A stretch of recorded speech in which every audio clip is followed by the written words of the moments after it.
Oke. Terus bisa dijelaskan itu yang kemarin kan sempat viral video yang sama istrinya ya. Itu lagi acara apa sih, terus mungkin bisa dijelaskan Gus? Ulang tahun pondok Seperti apa? adalah ke-12, 4 hari 4 malam. Yang siangnya Pak Jokowi datang ke pondok itu, malamnya kan kita ada konser silaturahmi kebangsaan, ada Republik, Setiap Band, ada Denny Canan dan lain-lain. Yang tahun kemarin Pak Prabowo hadir di konser kita. Biasalah, dan situ saya sama keluarga termasuk dengan istri. Saya malah nggak tahu kalau ada video viral sebelum dikirim sama teman-teman media dan lain sebagainya. Katanya saya nonyor istri lah, saya bunuh istri lah, macam-macam. Itu saya sama istri malah ketawa-ketawa itu. Itu kan jadi rame mungkin kalau saya lihat salah satunya karena ada yang ngedit ininya dicepatin sehingga seolah-olah saya sama istri berantem atau apa itu. Istri malah ketawa. Itu malah justru keseharian saya sama istri. Karena dalam rumah tangga itu ada bahasa begini.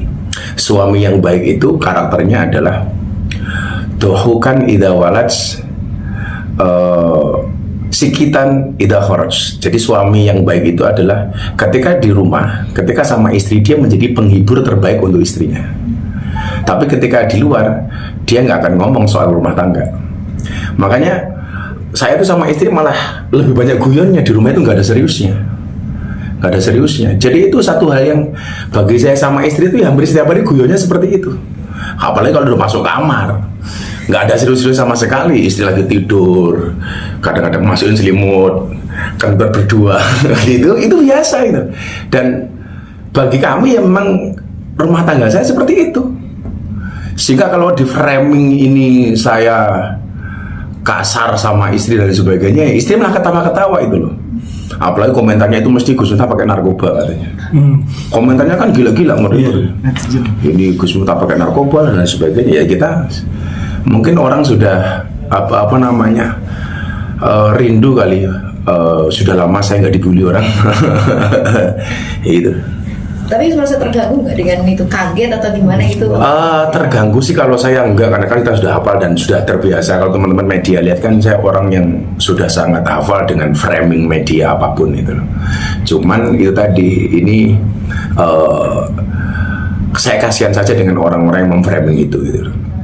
Bahwa kok gampang banget memframing, memfitnah orang dengan sesuatu yang jelas-jelas itu fitnah. Kalau kita mah biasa, apalagi istri bah itu lucu ya orang-orang itu. Mbak apa balas gitu loh. Tadinya sama sekali nggak mau saya respon. Sebelum jurek ngejar-ngejar saya itu saya nggak mau respon. Tapi itu kejadian apa sih? Jadi posisinya waktu itu adalah saya dan istri sangat happy dengan acara itu karena alhamdulillah pondok kita bisa dihadiri sama presiden. Tahun kemarin dihadiri sama Pak Prabowo. Terus tadinya kan saya ada tamu VIP teman saya di situ. Terus kemudian istri panggil, duduk sama saya, Bun, saya yang sini. Nah itu pas lagunya Denny Canan pasti apalah, kan Denny udah kayak anak saya. Dan kita senang dengan lagu itu. Saya dengan istri dengan lagu itu senang, istri dengan lagu itu senang. Ya biasa. Gemes itu loh. Itu bahasa gemes sama istri. Bahasa gemes, dan istri saya setiap kali saya pegang kepala itu menikmati. Ya itu justru istri saya itu akan sangat khawatir ketika saya tidak berperilaku yang aneh seperti itu, yang gemes seperti itu. Justru itu yang ditunggu-tunggu sama istri saya. Jadi yang menurut kami itu adalah bahasa candaan dan bahasa body language yang justru kasih sayang antara saya dengan istri kemudian di framing seolah-olah saya berbuat kasar sama istri. Kalau istri saya itu mau berbicara ke media pasti dia ketawa-ketawa, kan istri saya nggak mau sama sekali urusan dengan media. Tapi abis ini jadi jaim apa gimana? Enggak ya tetap. Kita kalau ketemu sama istri mau dimanapun begitu.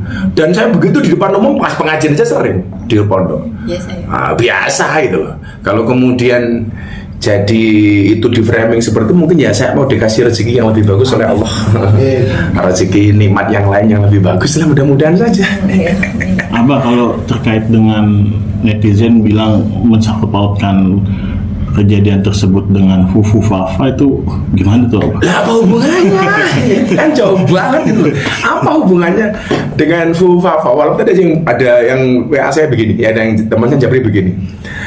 Habis Fufu Fafa terbitlah Gus Miftah. Dari mana coba?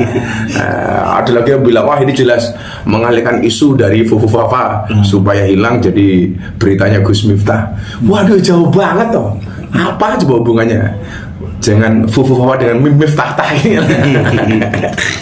Ini Instagram saya full banget komentarnya orang nge-tag saya. Yes, tak biarin saja lah. Tapi butuh klarifikasi nggak sih Gus? Dari orang yang bikin video itu katanya diedit tuh jadi cepat.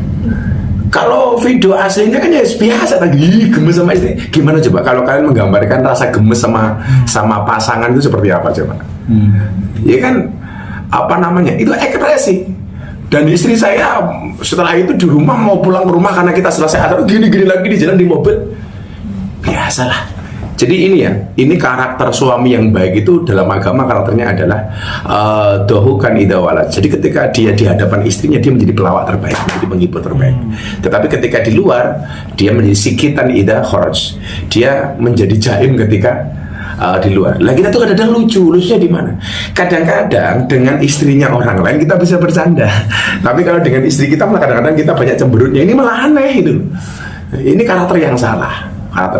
Makanya kalau saya ini mudah-mudahan bisa menjadi pertemuan kita hari ini bisa menjadi edukasi. Oh, suami yang baik itu ternyata karakternya suami yang suka humor di hadapan istri. Humor itu ya dengan istri, bukan dengan istri orang gitu. Dengan istri sendiri jaim, dengan istri orang lain kok ramah, kan lucu gitu loh. Tapi bisa percoreng nggak sih Gus dengan diviralin terus kemudian dikasih? Coba kalau teman-teman lihat dalam sejarahnya Gus Miftah itu, berapa kali sih Gus Miftah di framing seperti ini? Dan alhamdulillah kita biasa-biasa saja gitu loh. Ya mudah-mudahan yang nge-framing bisa sadar diri bahwa apa yang kalian lakukan itu jelas merupakan sesuatu yang tidak baik. Itu bisa jadi itu fitnah, bisa jadi itu pembunuhan karakter. Ada bahasa lama nggak terdengar Gus Miftah viral. Tonyor istri, tonyor apaan? Saya itu di rumah, di kamar mandi, itu ada kecoa. Saya nggak berani ngusir, saya manggil istri kok. Bun, ada kecoa, bun tolong diusir bun. Saya nggak berani. Dunia saya, dunia malam, dunia preman macem-macem. Saya biasa dipukul sama orang ketika dulu awal dakwah di klub malam. Tapi sekalipun saya nggak pernah mukul orang. Kok jangankan mukul, kecoa aja saya mau bunuh nggak berani, gimana? Dan istri saya tahu betul itu gitu. Makanya tadi saya bilang sama istri, Bun, akhirnya apa harus ketemu dengan teman-teman media supaya masa katanya apa kok diam saja. Malah istri saya ketawa-ketawa itu. Yang sabar ya Pak, mungkin Abang mendapat nikmat yang besar. Ya amin gitu aja tuh. Gus, ini kan menjadi pro kontra juga ya. Maksudnya banyak banget hujatan juga ke Gus Miftah sendiri. Dari seorang Gus Miftah sendiri menanggapi netizen itu seperti apa sih Gus? Maksudnya yang tipe menanggapi atau yang cuek aja tuh seperti apa mungkin? Saya doakan mereka lah. Ya kalau kemudian diupload di YouTube mereka ya mudah-mudahan monetisnya bagus. Itu aja toh. Supaya mereka juga punya rezeki yang bagus, itu aja dah. Tapi yang perlu kalian ingat adalah membicarakan aibnya orang lain itu nggak boleh, apalagi ini bukan aib bagi saya. Wong ini urusan rumah tangga saya gemes sama istri saya. Ingat ya, mungkin kalian yang suka cari-cari aibnya orang. Imam Syafi'i itu mengatakan la tadkur auratam ri'in, janganlah kamu mencari-cari membicarakan aibnya orang lain. Yang perlu kalian ingat satu, fakulluka auratun walinasi al-sunan. Setiap kalian itu yang punya aib, dan setiap manusia juga punya mulut. Jadi kalau hari ini kalian membicarakan aib, mencari-cari aibnya orang lain dengan mulutmu, ingat kamu punya aib dan orang lain punya mulut. Itu aja kalau saya. Abah sedikit soal ini